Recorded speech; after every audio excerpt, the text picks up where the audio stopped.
Kembali di Breaking News dan kita lanjutkan kembali dialog bersama Reza Indragiri, ahli psikolog forensik. Pak Reza, tadi Anda juga menyebutkan sangat mungkin motif didasari kecemburuan. Namun kira-kira adakah motif lain yang mungkin mendasari pembunuhan Brigadir Joshua ini selain masalah asmara atau sejenisnya?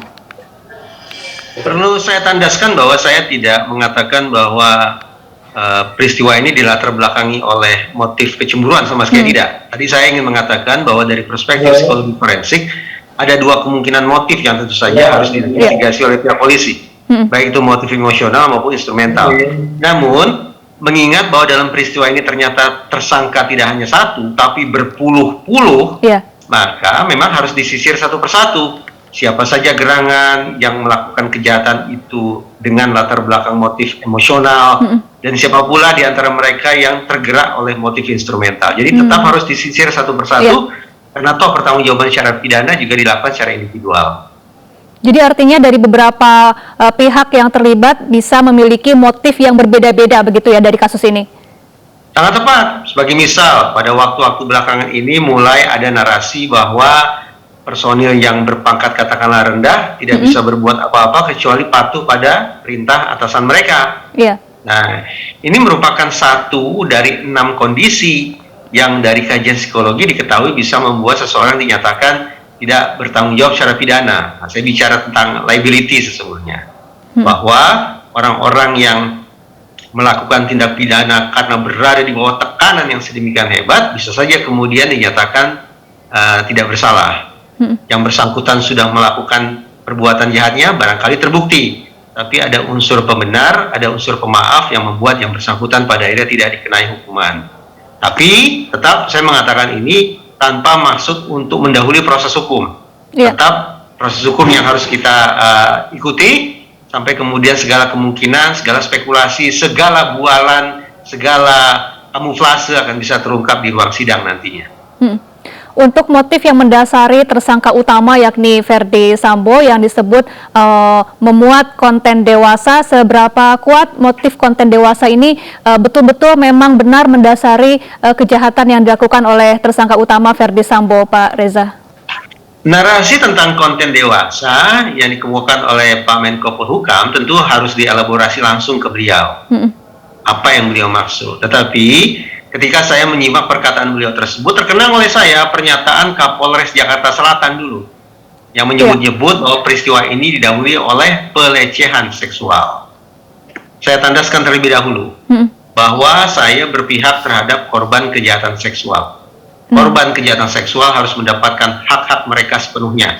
Tapi, saya tidak akan pukul rata mengatakan bahwa dalam setiap klaim pelecehan seksual, maka pasti pelecehan itu terjadi. Saya tidak akan serta-merta percaya terhadap klaim seperti itu.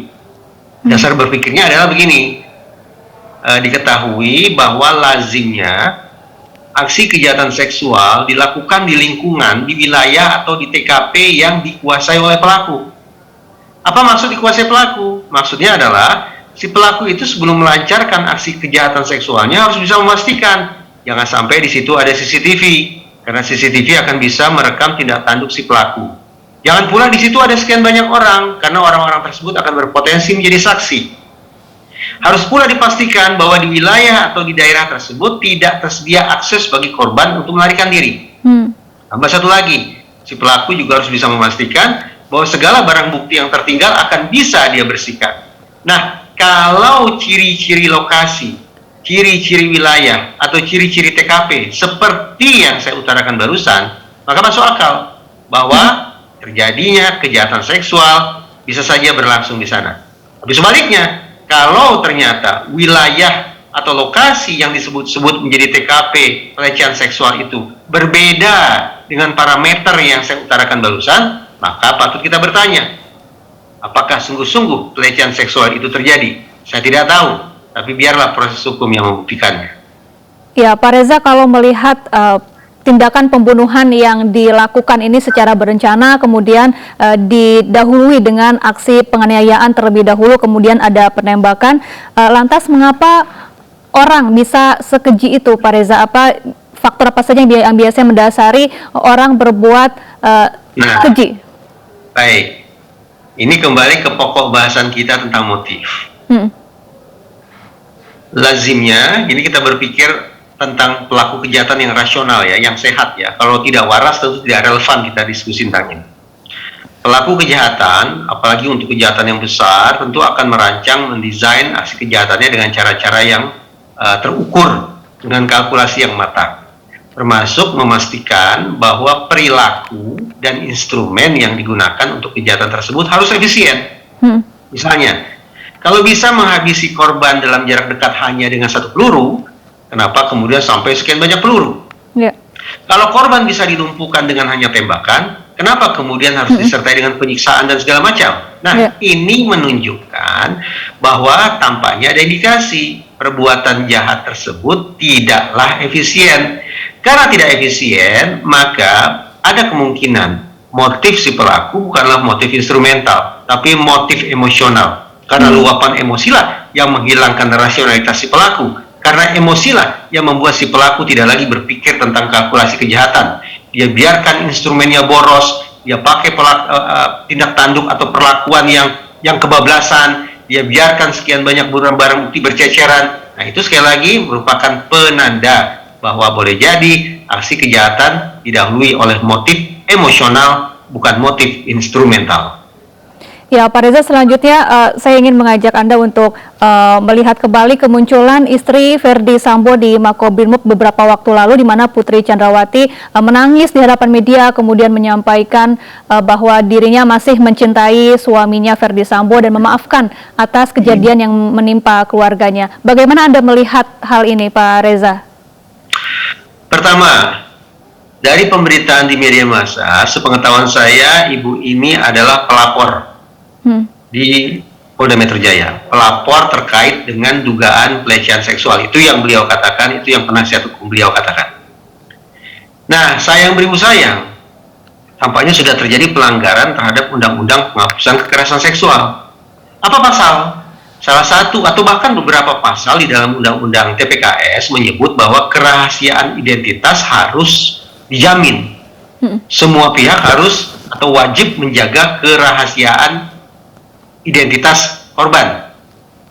Nah, sayang beribu sayang bahwa pihak pelapor yang disebut-sebut sudah mengalami pelecehan seksual justru dimunculkan di ruang publik. Dipersilakan berbicara. Bahkan maaf ini, ketika beliau berbicara, kalimat pertama yang keluar dari mulut beliau justru memperkenalkan diri dengan menyebut namanya. Dari situasi pemunculan beliau, saya menyayangkan. Karena pemunculan itu menurut saya bertentangan dengan kewajiban bagi kita untuk menutup identitas korban. Anggaplah demikian. Yang pertama. Yang kedua,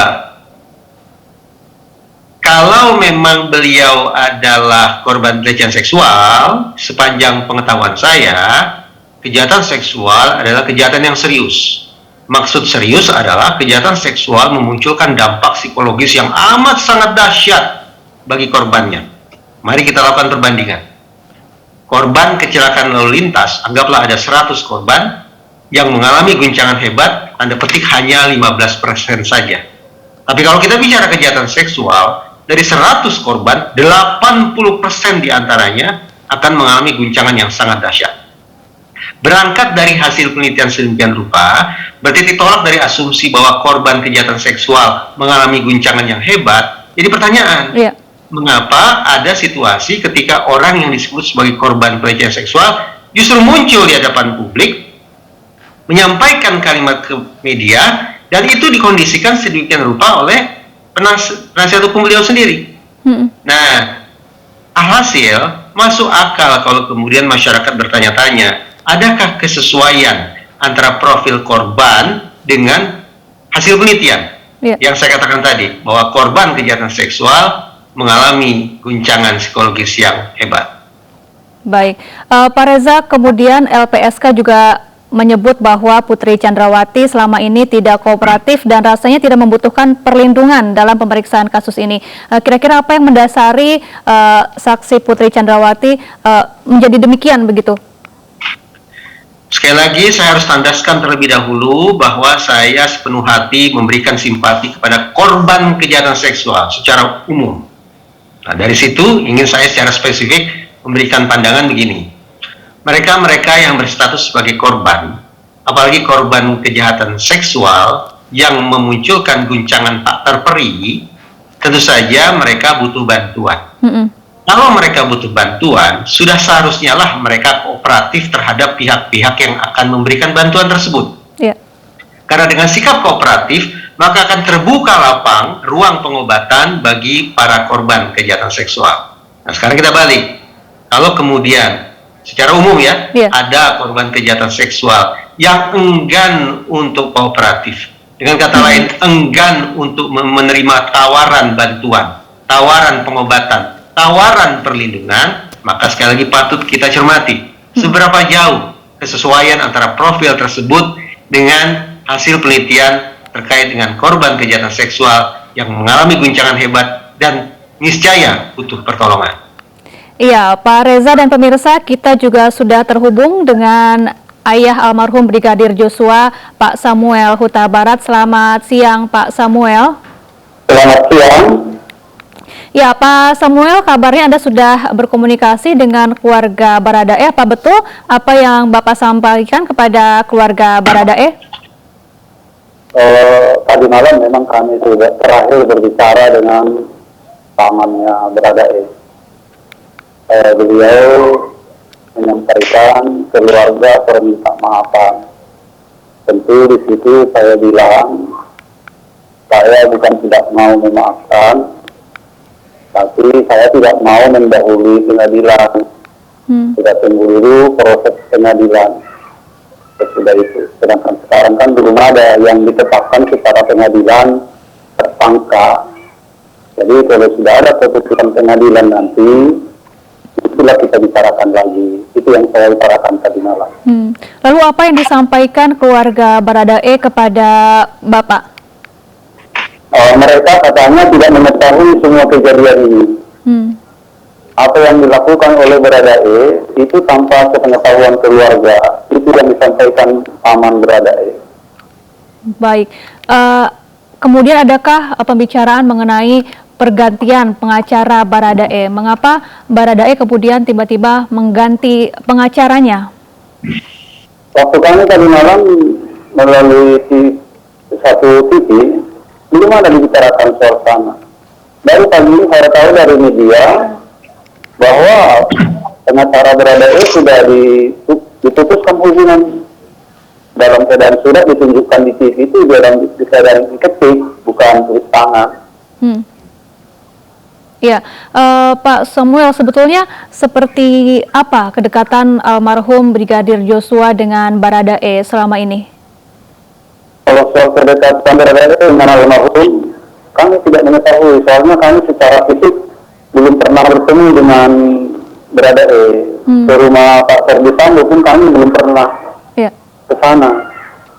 Kalau selama ini apakah almarhum Brigadir Joshua pernah bercerita mengenai hubungan pergaulannya dengan rekan-rekannya sesama polisi atau sesama ajudan di Jakarta? Almarhum hanya bercerita singkat, hubungannya di sana begitu baik dengan sesama ajudan. Itu saya yang ceritakannya, hal-hal yang tidak baik tidak pernah. Soalnya anak kita ini tidak pernah menceritakan hal-hal yang tidak baik sama kita untuk menjadi pikiran. Dia sangat menghindari beban pikiran orang tua. Lalu bagaimana hubungan almarhum dengan keluarga Ferdi Sambo selama ini? Apa yang kerap diceritakan kepada Bapak dan keluarga? Terakhir, waktu almarhum pulang Natalan ke Jambi, bulan 12, pulang dia bulan 1 tanggal 4 kalau nggak salah. Hanya dia cerita secara singkat, hubungan di sana baik-baik semua. Bapak dan Ibu sehat, salam Bapak dan Ibu. Berarti yang disampaikannya soal ada berita yang tidak baik di sana, tidak pernah dia cerita. Baik. Lalu bagaimana dengan kabar atau informasi yang beredar mengenai kedekatan Ibu Putri Chandrawati dengan almarhum Brigadir Joshua selama ini yang sudah dianggap seperti anak sendiri begitu? Apa yang kerap diceritakan? Anak kita ini hanya menceritakan begitu dekat suatu atasan dengan bawahan bahwa dia bercerita bapak sama ibu baik. Saya sudah kayak seperti anak yang itu saja yang diceritakannya. Kami menyambut baik cerita itu. Baik, Pak Samuel, yang terbaru malam tadi polisi sudah sedikit membeberkan motif pembunuhan almarhum Brigadir Joshua, di mana disebutkan Pak Ferdi Sambo ini merasa marah dan emosi terhadap perbuatan yang dilakukan oleh Brigadir Joshua di Magelang. Apakah Anda yakin almarhum putra Anda bisa melakukan perbuatan tersebut? Yang pertama, mendengar itu di televisi tadi malam, pengakuan Pak Ferdi Sambo sama penyidik Mabes yang sudah dibentuk Satgas Sigit, kami merasa heran, bingung jadinya. Yang pertama kan ceritanya kejadiannya pelecehan di rumah dinas. Tembaknya enggak. Cerita kedua itu enggak. Ini sesudah dilakukan penyidikan pertama di Maret, berpindah lagi ke Magelang. Jadi ini nampaknya episode dengan episode yang tidak tertata dengan bagus di sinetron ini. Itu kami merasa ingin di sini selaku orang tua almarhum. Kalau memang di Magelang itu kejadian, sedangkan ke sana kan kecil kemungkinan lah. Ke sana yang berangkat satu keluarga kok. Yeah. Ada asisten yang lainnya. Dan ada pendidik asisten yang lainnya. Ada pendidik mungkin di sana. Pokoknya kami menampakkan setelah cerita yang kurang bagus ini. Ya, baik. Pak Reza Indragiri, Anda mungkin ingin menambahkan terkait motif yang disebutkan oleh polisi bahwa pelecehan mungkin dilakukan di Magelang, kemudian eksekusi dilakukan di Jakarta. Tanggapan Anda, Pak Reza? Kalau peristiwa itu sungguh-sungguh terjadi, maka sekali lagi saya bersimpati terhadap korban kejahatan seksual. Nah, urut-urutan berpikir yang harus kita terapkan, sekaligus urut-urutan bekerja yang kita berlakukan ketika berhadapan dengan kasus kejahatan seksual adalah pertama, kita harus pastikan terlebih dahulu. Ini traumanya sungguh-sungguh ada atau tidak ada, tapi pura-pura trauma. Ini bukan omongan kosong saya ya, ini hasil penelitian. Bahwa ketika kita bicara tentang trauma yang disangkut pautkan dengan kejahatan seksual, relevan bagi kita untuk pada saat yang sama membuka ruang diskusi bagi malingering. Malingering itu yang secara sederhana saya terjemahkan sebagai pura-pura trauma.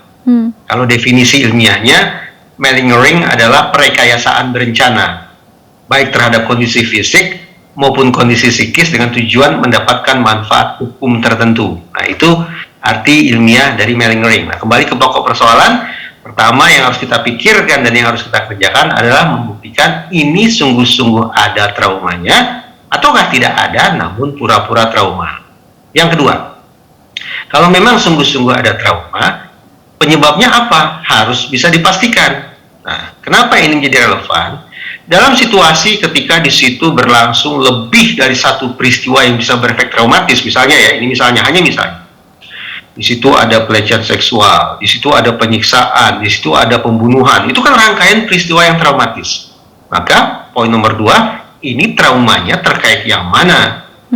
Kalau memang ada orang yang disebut-sebut mengalami trauma akibat kejahatan seksual, sementara pada situasi yang sama juga berlangsung peristiwa-peristiwa traumatis lainnya, maka seberapa jauh simpulan itu bisa dipertanggungjawabkan? Bahwa simpulan tentang trauma yang semata-mata disebabkan oleh kejahatan seksual, bukan oleh yang lain. Itu poin nomor 2.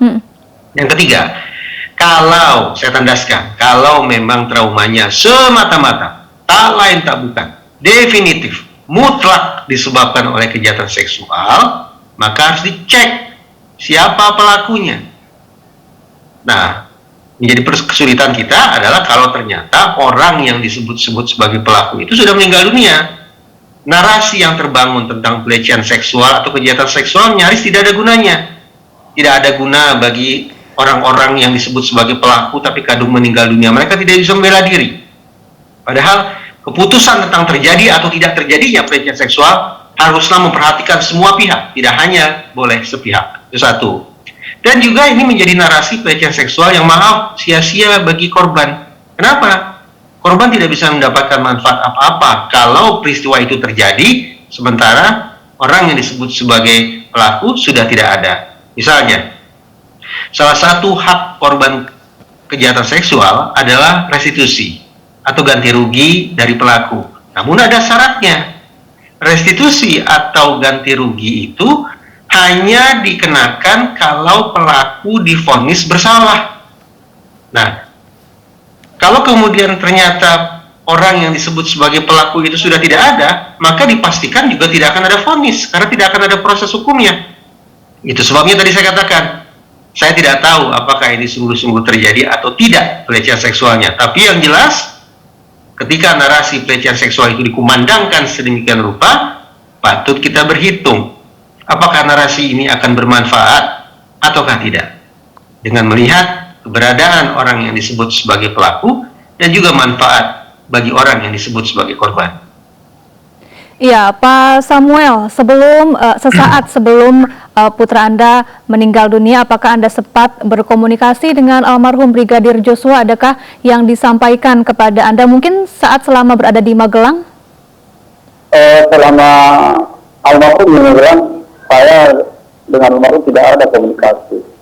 Hanya dengan kakak yang paling besar, itu pun melalui WA.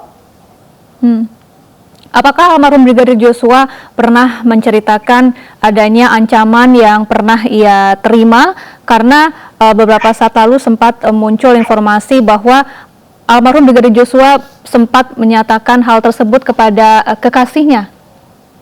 Itu kami ketahui sesudah Joshua meninggal, pas waktu acara pemakaman itu, kami ketahui dari pacarnya Fitera bahwa bulan 6 yang lalu ada orang itu berkomunikasi. Si almarhum menceritakan sama Fitera bahwa ada ancaman di lingkungan dia bekerja. Jadi Fitera ini tidak menceritakannya sama kami, apalagi si almarhum. Kata Fitera bahwa almarhum menceritakan sama dia dengan syarat berjanji tidak menceritakan sama kami orang tua. Jadi selama ini tidak ada kami ketahui itu. Sesudah terjadilah peristiwa ini, baru kami ketahui.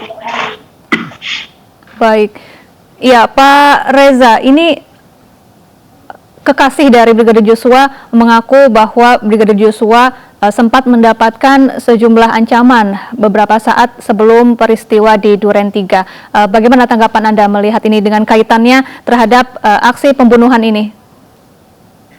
Karena pihak Polri sudah mengumumkan secara resmi pasal 340 sebagai pasal yang dikenakan terhadap tersangka, yaitu pasal pembunuhan berencana, maka penting bagi kita untuk tidak hanya mencermati peristiwa pada hari H, tapi waktu demi waktu, hari demi hari, bahkan mungkin minggu demi minggu sebelum hari H itu juga perlu ditelisik.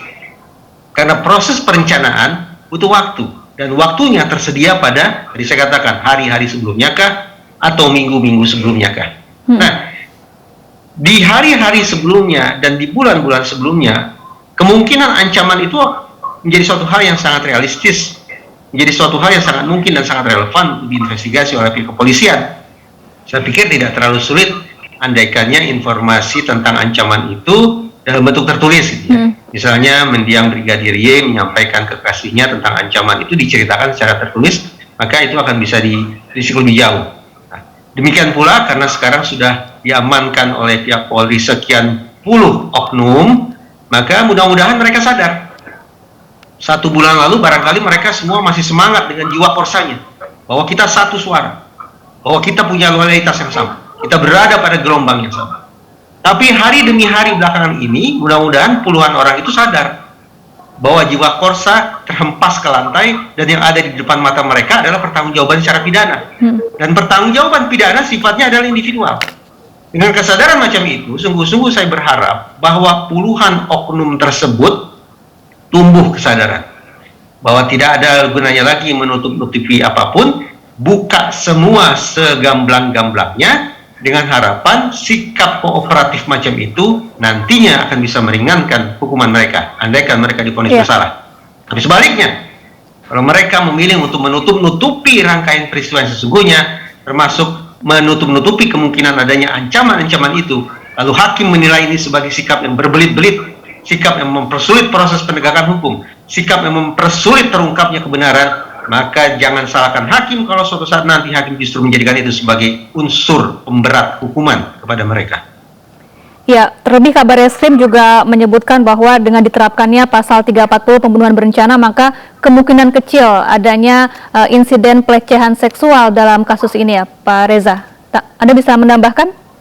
Ya, sebagaimana yang saya katakan tadi, perlu dicek kesesuaian profil, terutama profil lokasi dengan hasil penelitian tentang pemilihan lokasi kejahatan seksual. Jadi saya nyatakan, lazimnya kejahatan seksual dilakukan di tempat yang dikuasai oleh pelaku. Baik, terakhir Pak Samuel, harapan Anda terkait pengungkapan kasus ini? Harapan kami dari keluarga Rizandi, kiranya pengungkapan kasus ini secara terang-benderang seperti instruksi Pak Presiden Joko Widodo, jangan ada yang ditutup-tutupi. Baik, terima kasih Pak Samuel Huta Barat. Nanti kami akan lanjutkan kembali dialog bersama Pak Reza Indragiri, psikolog forensik, dan pemirsa jangan kemana-mana, tetaplah bersama kami di Breaking News.